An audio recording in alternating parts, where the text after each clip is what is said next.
When you start anything, when you start out on a path to anywhere, the first step, the first day, the first minute, you're excited. You're like, yeah, I'm gonna do this. I'm gonna kick ass. The next day comes and you're like, man, this is a little tougher. The enthusiasm from the beginning of the process starts to fade out. You forgot why you started.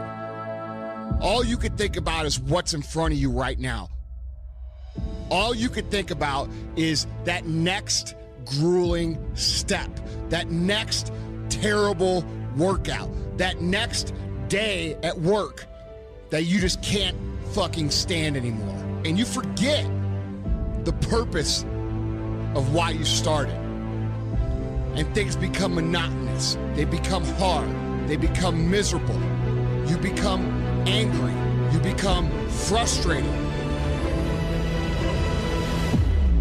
Anytime you start something new, anytime you move out of your comfort zone, you're gonna go through frustration. What happens when you start to feel like a grind and things get grueling and they get gritty and they get tough and it gets harder to move through the process every single day? What happens then? Most people fucking quit. And here's the fucked up thing about quitting when things are really fucking hard. Because they're about to get easier. They're about to get more fun. And it gets pretty hard. You're like, fuck, this is gonna be really hard. And you start to grind it out. And then all of a sudden things start to click.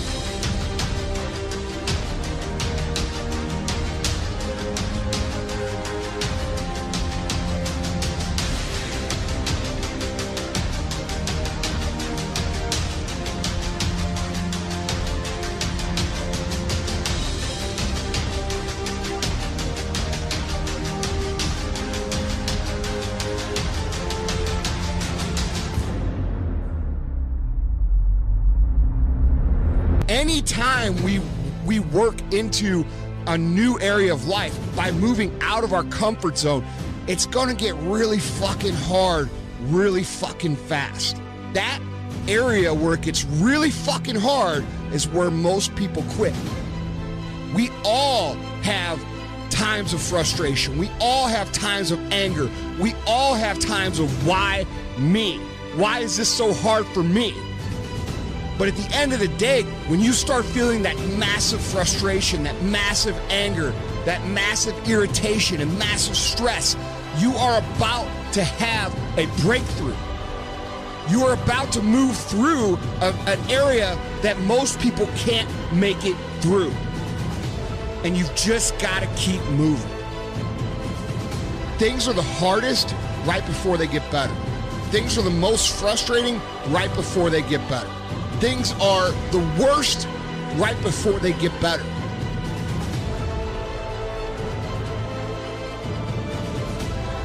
It's hard to remember that when you're going through it. It's hard to remember that things are going to get better, but they are, and this is part of the process. When you start focusing on how bad everything and how frustrated you are and how angry you are and how tough it is really fucking easy to talk yourself into quitting. But when you keep in mind why you started, when you keep in mind what your goals are, when you keep in mind what it is you're trying to accomplish, and you think about them and focus on them a day in and day out basis,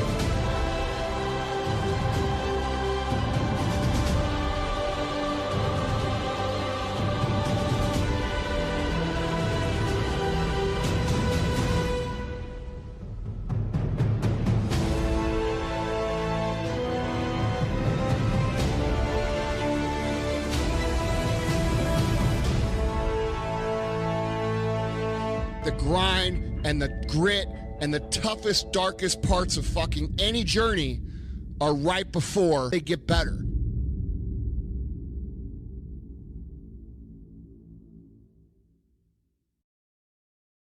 I got a simple question for you. Here's the question. Do you believe that one day you're not going to live in the world that was given to you? That's right, but you are going to actually live in the world that you dream of.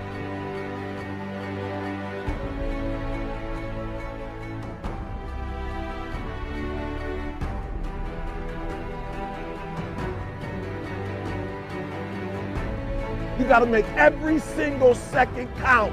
You got to go in the future and see it, baby, and you got to come back in the present. And you got to take that big goal, that big dream, that big reality. That's what I said. You got to take that big reality, and we got to take small steps and make it manageable to making your dreams become a reality.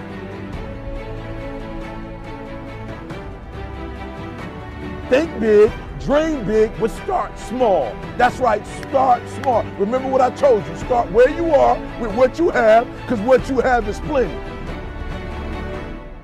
That the biggest enemy you have to deal with is yourself. There's an old African proverb that says, if there's no enemy within, the enemy outside can do us no harm. You don't have to personally be perfect. Are you hearing me? There are those of you right now, you should have cut a CD. You should have wrote a book.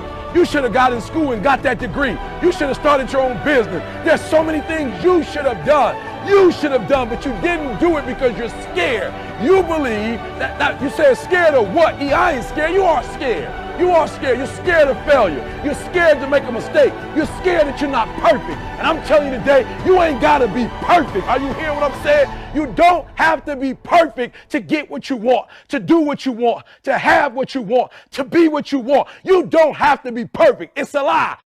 There will never be a point in your life where it's the right time to do a great thing. If you're waiting for that perfect moment, that perfect timing, it's not going to happen. You know what you have to do? You have to create the perfect time and the perfect opportunity and the perfect situation. So that a lot of people become comfortable. They stop growing. They stop wanting anything. They become satisfied. People getting ready to go to jobs that they don't like, jobs that are making them sick.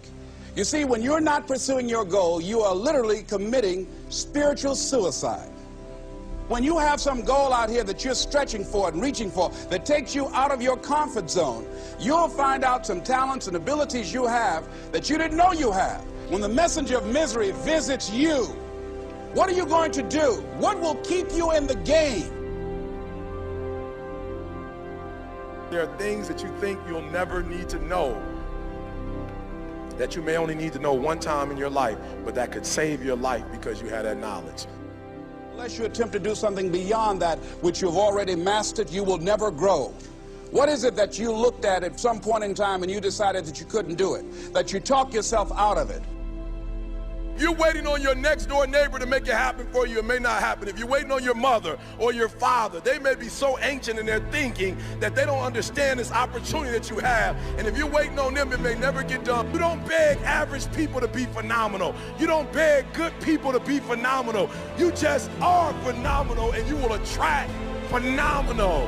What reason can you remember that you can call on, that you can reach on, that can make you get back up? Find that reason. If you're not where you are, if you're not where you want to be, if you don't have what you want to have, if you're not where you think you should be at this particular place, it has nothing to do with the system, but it has everything to do with the fact that you're not making the sacrifice. I want you to make that dream become a reality, because if you don't, you will be working for somebody else to make their dreams become a reality. Question is, what are you going to do with your time? What drives you? And greatness is a lot of small things done well. Day after day, workout after workout, obedience after obedience, day after day. When things don't work out for you, when things happen that you could not anticipate, what are the reasons that you can think of? that can keep you strong. You will never, ever be successful until you turn your pain into greatness, until you allow your pain to push you from where you are to push you to where you need to be. Stop running from your pain and embrace your pain. Your pain is going to be a part of your prize, a part of your product. I challenge you to push yourself. See, it's easy to be on the bottom. It doesn't take any effort to be a loser. It doesn't take any motivation, any drive in order to stay down there on a low level. But it calls on everything in you. You have to harness your will to say, I'm going to challenge myself. I mean that what you did last week don't count. Today is the only important day. There are 86,400 seconds in a day, and how you use those are critical. You got 86,400